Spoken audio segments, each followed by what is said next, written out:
Do you ever watch a romantic movie and wonder how much of it is really acting? Because most intimate scenes are anything but spontaneous. They're planned down to the second, closed sets, precise camera angles, carefully placed lighting, every movement controlled. But sometimes that wasn't enough. A few actresses pushed for realism, believing the moment only worked if nothing felt staged. And that's where the line between performance and reality began to blur. Let's begin. Eva Green. Eva Green's debut performance did not arrive quietly, but it also did not arrive seeking attention. With The Dreamers, she entered international cinema already in full command of her choices and, from the outset, made one thing clear: hesitation was not part of her process. Green declined body doubles, she declined visual substitutions, and she declined the idea that emotional truth could be achieved through technical distance. For her, the intimacy at the center of the film was inseparable from the psychology of the characters.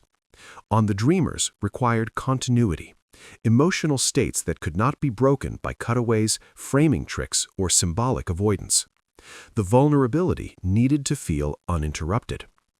Green understood that fragmentation would weaken the story's internal logic.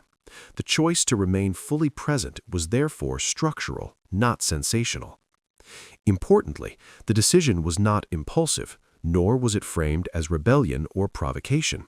It was discussed in advance, structured carefully, and supported by a director who prioritized clarity over surprise. Expectations were explicit. The work was defined before the camera ever rolled. There was no reliance on shock, ambiguity, or last-minute escalation. What distinguished Green's approach was confidence rooted in preparation. She never described her choices as daring or transgressive. She described them as disciplined. Every scene was rehearsed. Every boundary was articulated. Every moment existed within a framework of consent and intention. Nothing was improvised. Nothing was left to chance. That preparation removed tension from the set and allowed the performance to remain fluid rather than confrontational. On screen, the result is strikingly controlled. The intimacy never overwhelms the narrative or announces itself as an event. It exists as part of the character's emotional landscape, sometimes playful, sometimes charged, sometimes fragile, but always deliberate. The realism does not escalate for impact. It remains steady, integrated, and purposeful. The camera does not intrude or linger excessively. It observes a continuity that feels earned rather than engineered. This sense of control is what gives the performance its lasting power. The vulnerability feels grounded because it is never presented as a gamble. There is no visible uncertainty, no hesitation masked as bravery. Instead, there is a clear understanding of what the work requires and a commitment to meet it without compromise. In later interviews, Green emphasized that her motivation was never provocation. She wanted to begin her career without apology, trusting clarity over fear. For her, ethical filmmaking began with transparency, knowing exactly what was required and agreeing to it freely, without coercion or ambiguity. Agency, in her view, was inseparable from professionalism. That clarity shaped the trajectory of her career. The Dreamers launched her into international recognition and immediately established her reputation for discipline and self-possession. She was not labeled reckless. She was regarded as exacting. Directors came to associate her with precision rather than risk, with preparation rather than impulse. What ultimately made the performance resonate was not boldness, but certainty. The realism felt authentic because it was never framed as an experiment. It was framed as responsibility toward the character, the story, and herself. In this case, authenticity was not about pushing limits. It was about knowing them, and Eva Green crossed none unintentionally. Sienna Miller, Factory Girl, set out to explore intimacy, vulnerability, and the emotional cost of creativity. It was a film built on closeness rather than spectacle, on suggestion, atmosphere, and emotional proximity. Instead of dramatizing excess, it leaned into restraint. Yet one scene in particular lingered in public conversation long after the credits rolled, not because of what it showed, but because of how unguarded it felt. The moment was quiet, unpolished, almost private, and that restraint is precisely what fueled years of speculation. Rumors emerged quickly that the realism came from more than performance alone. Whispers circulated, assumptions multiplied, and the scene took on a life beyond the film itself. Yet the production never confirmed or denied those claims. Instead, Sienna Miller and the filmmakers consistently redirected attention away from detail and toward process. The set was intentionally limited. Only essential crew members were present. The environment was controlled not to heighten intensity, but to reduce pressure. The goal was not provocation, but emotional truth, creating conditions where actors could inhabit the moment without distraction, anxiety, or performative expectation. That emphasis on process mattered. Rather than relying on spectacle, the filmmakers trusted containment. By stripping the scene of unnecessary observation and technical intrusion, they allowed it to breathe. What resulted felt intimate, not because it demanded attention, but because it refused to ask for it. Miller later spoke candidly about the unique burden of biographical roles.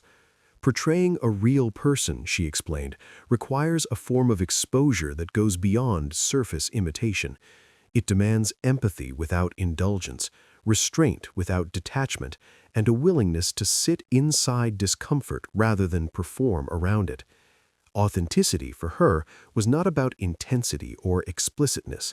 It was about precision, knowing what to withhold as much as what to reveal. That philosophy shaped the scene's impact. What ultimately made it resonate was its refusal to announce itself. There was no dramatic framing to guide interpretation, no heightened music to signal importance, no visual emphasis instructing the audience how to feel. The camera observed rather than intruded. The performance trusted stillness, allowing emotion to exist without embellishment or instruction. That choice made the moment intimate without becoming invasive. As speculation continued, something notable occurred. The rumors began to matter less than the effect. Whether the scene crossed technical boundaries became secondary. What audiences responded to was sincerity. The sense that nothing had been exaggerated for impact or stylized for comfort. The realism felt credible because it did not demand reaction. It simply existed. Miller never framed the role as daring or boundary-pushing. She framed it as responsible. The real pressure, she noted, came not from the scene itself, but from the expectations placed on actresses to either sensationalize intimacy or sanitize it. Maria Schneider. This entry is not about insistence. It is about the absence of choice. For decades, Last Tango in Paris was discussed almost exclusively as a landmark of artistic realism, praised for its emotional rawness, its transgression of cinematic boundaries, and its place in film history. What was rarely examined was the cost of that realism to the person at its center. Yet only years later did Maria Schneider explain what had actually occurred during the film's most infamous scene. According to Schneider, a key moment was altered without her full knowledge or consent. The director believed that withholding information would provoke a more authentic emotional response on camera. The decision was framed as artistic necessity, but what the audience witnessed was not a performance shaped through collaboration. It was genuine shock and distress captured in real time. The emotional reaction was real. The harm was real. At the time of the film's release, the industry did not challenge the ethics behind that choice. The scene was defended as art. Schneider's experience was dismissed as collateral. The machinery of cinema protected the result, not the person. Critical acclaim and cultural conversation focused on provocation and innovation, while the performer's reality was pushed aside. For years, Schneider spoke quietly, often ignored, discredited, or minimized.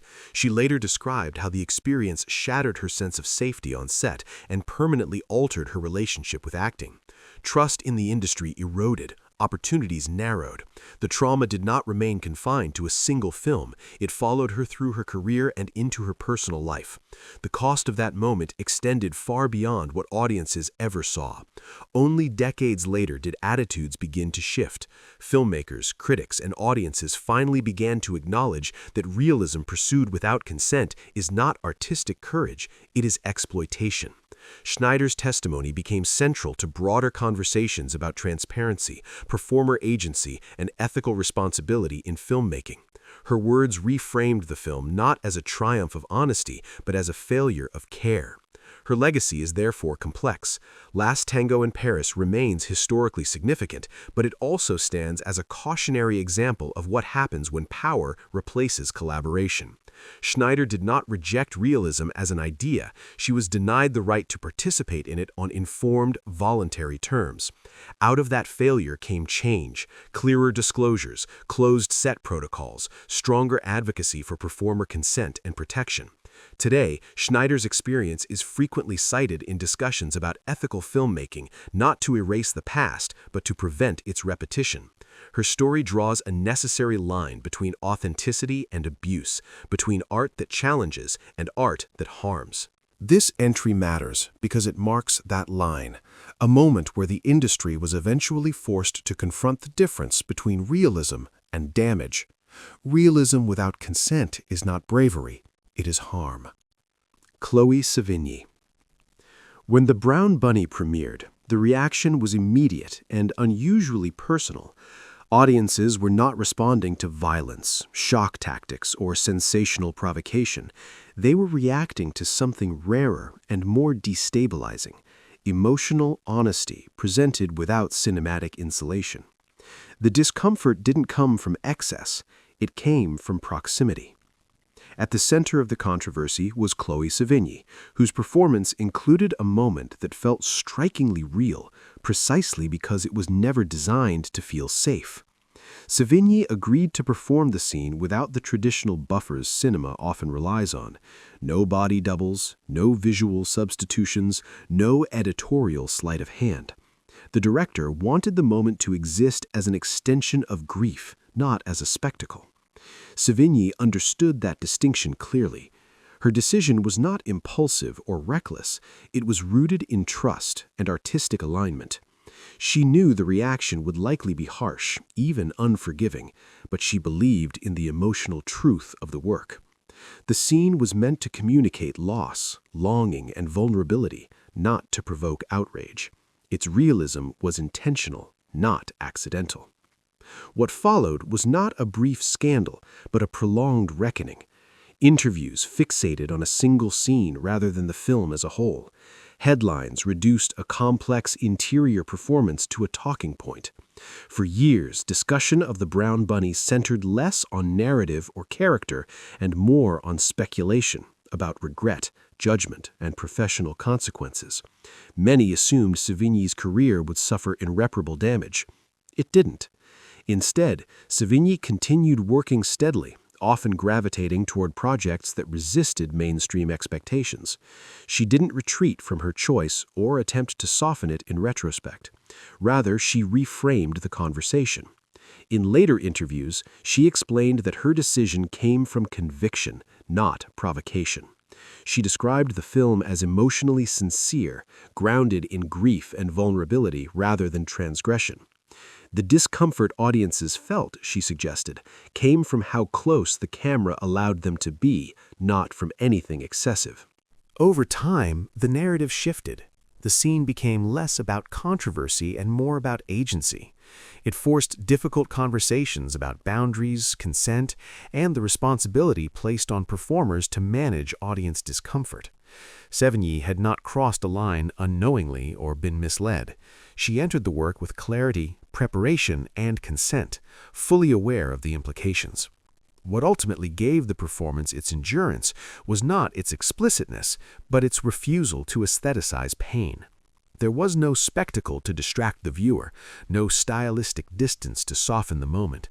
Though the realism wasn't designed to shock, it was designed to exist, unprotected and unresolved, the way grief often does. Today, Seven Yi's choice is frequently cited not as a cautionary tale, but as a turning point, a moment that challenged assumptions about authenticity in film and reframed discussions around intention and ethics. It reminded audiences that realism is not always comfortable, but it can be deliberate, consensual, and deeply human. Isabelle Adjani approached realism from an entirely different direction. Not physical exposure, but psychological endurance. Yet her work did not ask how much could be shown. It asked how much could be sustained. Her performance in Possession remains one of the most demanding emotional immersions ever captured on film. From the beginning, Adjani rejected emotional distance as a form of safety. She did not shield herself from the character's unraveling, nor did she soften the descent to make it more digestible for an audience. Instead, she entered the collapse completely, allowing it to move through her without restraint, without protection, and without relief. The result was electrifying and deeply unsettling. Critics at the time struggled to find language adequate to describe what they were witnessing. The performance was labeled fearless, transformative, and almost unbearable in its intensity. It earned Adjani international acclaim, major awards recognition, and a permanent place in the canon of great screen performances. Yet what that recognition concealed was the cost of achieving it, a cost that went largely unexamined at the time. Adjani later admitted that the role nearly broke her.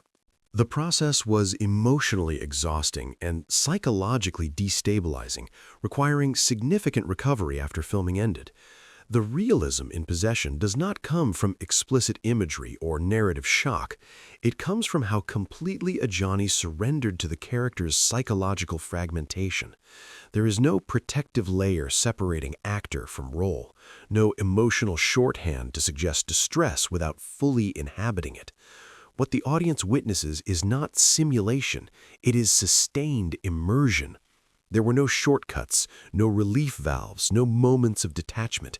Every emotional shift, panic, rage, eye grief, hysteria, is endured rather than performed. The film does not present madness from the outside as something to be observed safely. It traps the viewer inside it. Scenes stretch beyond comfort. Emotional states refuse to resolve neatly. The camera does not offer distance or clarity as a form of escape. It stays close, patient, and unflinching.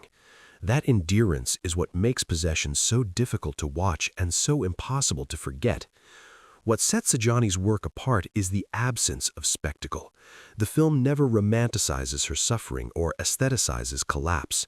There is no attempt to turn pain into symbolism or beauty. The camera does not editorialize. It observes. It stays.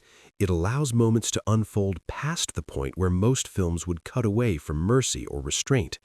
The realism is not decorative or strategic. It is relentless, nay, sustained and uncompromising. In retrospect, Possession has become a critical reference point in conversations about the emotional cost of extreme realism and performance. Adjani's honesty was never questioned. Her commitment was never doubted. But the toll it took reshaped later discussions about responsibility, care, and sustainability for actors pushed to psychological extremes in the name of authenticity. Her legacy in this role is not rooted in shock value or provocation. It is rooted in commitment. Sometimes realism is not about visibility. It is about duration, about how long a performer is asked to remain inside the truth without retreat, without mediation, and without relief. And few performances demonstrate that burden more clearly or more hauntingly than Isabelle Adjani's in Possession. Anna Paquin. When True Blood premiered, it didn't just redefine a genre, it quietly redefined how intimacy could exist on television.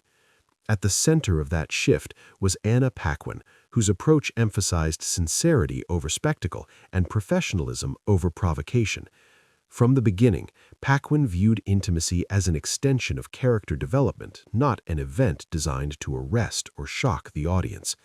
She consistently argued that closeness on screen should feel emotionally grounded and narratively coherent rather than heightened for attention. For her, intimacy worked best when it felt conversational, rooted in the rhythms of real relationships instead of stylized choreography meant to signal significance. That philosophy shaped how scenes were approached on set.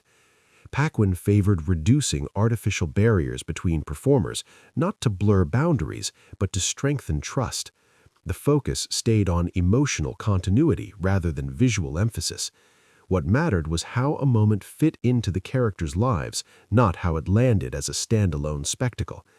What truly distinguished Paquin's approach was how methodical it was. She later explained that realism did not come from spontaneity or risk-taking, but from preparation and communication. Every scene was discussed in advance. Expectations were made explicit. Boundaries were clearly defined, revisited often, and respected without exception. Nothing occurred without agreement. Nothing was improvised without consent. The environment was structured to remove uncertainty rather than rely on it. On screen, that preparation translated into something deceptively simple. The scenes didn't pause to announce themselves, and they didn't demand attention or frame intimacy as daring. Instead, they existed as part of daily life within the narrative. Relationships unfolded gradually, without exaggerated framing or artificial restraint. Intimacy didn't interrupt the story, it flowed through it. That normalcy was the breakthrough. At a time when television was still negotiating how to portray adult themes responsibly, True Blood demonstrated that intimacy could be shown without exploitation or apology. Paquin's insistence on emotional realism helped shift industry expectations. What once would have been marketed as edgy or provocative became something quieter and more sustainable, handled with clarity, respect, and professionalism. Importantly, Paquin never framed her choices as boundary pushing. She described them as necessary. Artificiality, in her view, was more disruptive to storytelling than honesty. By removing unnecessary layers of performance, the scenes felt integrated rather than intrusive.